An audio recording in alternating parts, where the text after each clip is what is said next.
تو دیکھیں جانور کے سلسلے میں مسئلہ یہ ہے کہ بلی ہو چاہے دوسرے جانور ہوں، ان میں بنیادی اصول یہ ہوتا ہے کہ ایک تو ایسے جانور آپ گھر میں پال سکتے ہیں جو انسانوں سے مانوس ہوں، غیر مانوس جانور نہیں پال سکتے۔ جیسے آپ کے یہاں تو میں نے نہیں دیکھے، لیکن پاکستان میں سے کوا ہے مثال کے طور پہ، اسے اگر آپ پنجرے میں بند کر دیں گے وہ کبھی نہیں اس میں رہ سکے گا، مر جائے گا، لیکن وہ قید کو پسند نہیں کرتا ہے۔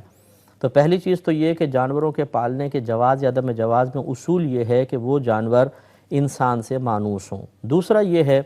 کہ وہ ایسے جانور نہ ہوں جو ناپاکی اور گندگی کا لحاظ نہ کرتے ہوں۔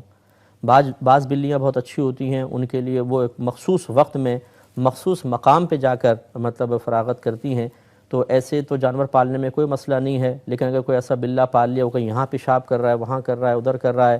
یا اسی طریقے سے جیسے کتا ہے کہ اس کی رال ناپاک ہے اور جہاں یہ رال گرائے گا وہ جگہ ناپاک ہو جائے گی،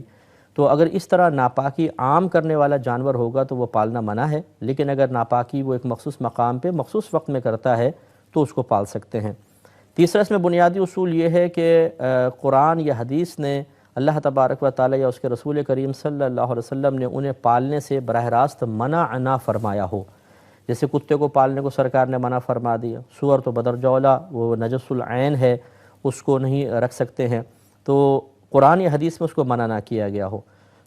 چوتھا بہت ہی بنیادی اصول ہے، اور وہ یہ ہے کہ نبی کریم صلی اللہ علیہ وسلم نے ارشاد فرمایا کہ جب تم کسی جانور کو گھر میں پالو تو اس کو 70 مرتبہ دانہ پانی دکھاؤ۔ کہنے کا مطلب یہ ہے کہ وہ بھوکا پیاسا نہیں رہنا چاہیے، کثرت سے اس کے سامنے غذا رکھیں تاکہ وہ بھوکا پیاسا نہ رہے۔ اگر ان چیزوں کا خیال رکھا جائے تو جانور پالنا بالکل جائز ہے۔